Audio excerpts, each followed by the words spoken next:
of what happens to vehicles in insolvency appointments. Whether it's bankruptcy or whether it's directors of a company going into liquidation, one of the most common questions and concerns that people have before entering into bankruptcy or liquidation is, what about my car?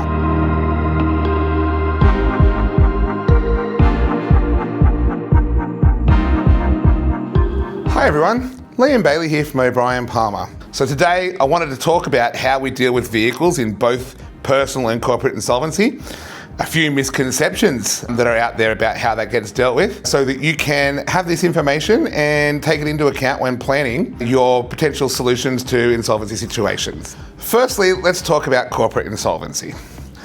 If a company goes into liquidation and the vehicle is an asset of the company, then it is available for a liquidator to put to sale, with the proceeds being available to the creditors of the company in the ordinary course of the winding up. However, it's rarely so simple, with companies these days obtaining finance for vehicles and secured creditors holding security over those vehicles, but it also impacts upon the amount of personal exposure that a director has following the personal guarantees that they have usually given to the finance companies to obtain these vehicles. What do?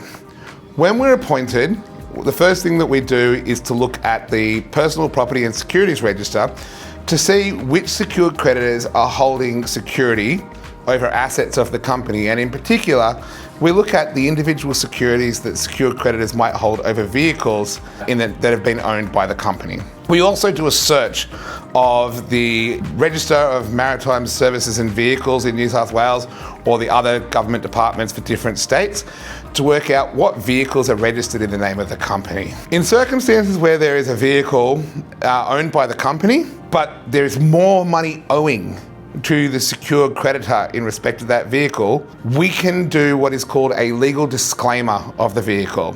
It's effectively a legal notice that says that the company in liquidation makes no claim on the asset, and so the secured creditor can either step in and take possession of the vehicle in order to sell it to recoup its losses, or otherwise refinance the vehicle in such a way as they can continue on with the finance arrangement. This is what usually happens when, for example, a company has acquired a vehicle for its director and the director wants to keep that vehicle. Now, in circumstances where the company owes less money than the value of the vehicle, for us to be able to disclaim it and allow that vehicle to be retained by the director, we need to receive the amount of equity in the vehicle. So that is the difference between the value of the vehicle and the secured debt. And that can be obtained by independently valuing the vehicle and getting a report on what is owed. In many circumstances, directors have been able to have their vehicles disclaimed by paying out the equity to the company in liquidation. And then they walk into their secured creditors office and say, I'd like to take over the finance of the vehicle because I really want to keep the car.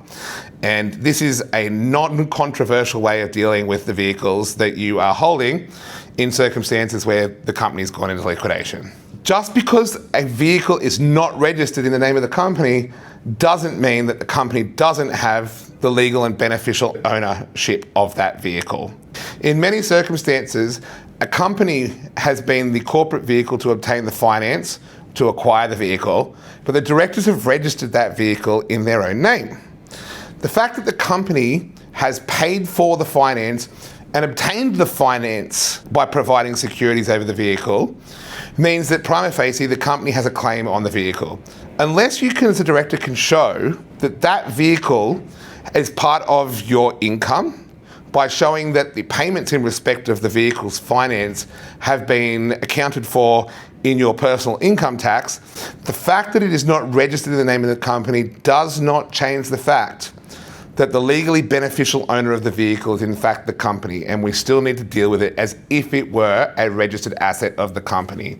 So please don't be fooled into thinking that just because you registered the vehicle in your own name doesn't mean that it's not going to have a liquidator seek to pursue it, because the company obtained the finance, the company paid for the vehicle, the creditors of the company expect to have the benefit of that in the liquidation process.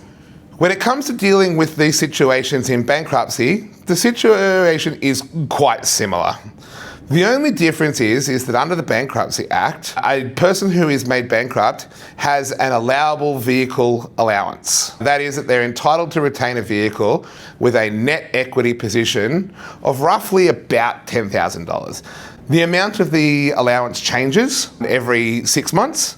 And if you look down here below, you'll be able to find the exact specific amount. The reality is that if the equity in the vehicle is equal to the amount that a debtor is allowed to retain as a vehicle, a bankruptcy trustee is unlikely to step in.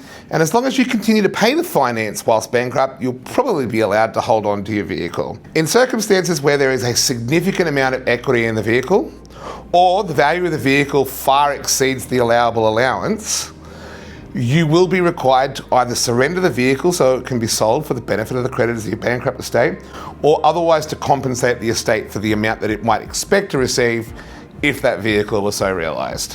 What is the takeaway from this? First and foremost, before entering into either liquidation or bankruptcy, in circumstances where you have a vehicle which is critical for you to maintain, we recommend that you have a chat with us so that we can know how this is likely to be dealt with inside the administration. It's not worth getting an appointment to come through and then be surprised to find out that you can't actually retain a vehicle that's essential to maintain. If you tell us what the vehicle is worth and the arrangements under which it was acquired, and the arrangements under which there is still finance owing on the vehicle, we can tell you exactly how this is going to play out so that there are no surprises. Please, be honest with us, because the situation always does come out and it has to be dealt with.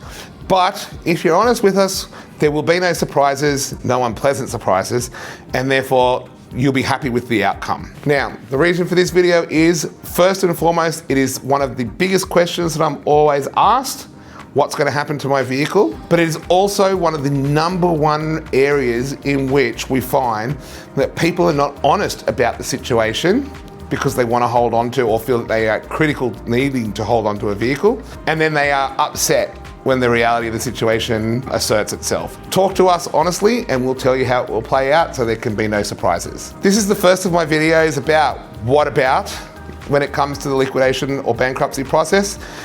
In future, I intend to look at a whole bunch of the issues so that you know exactly how we deal with different assets inside bankruptcy and liquidation, and I hope that you'll find it really interesting.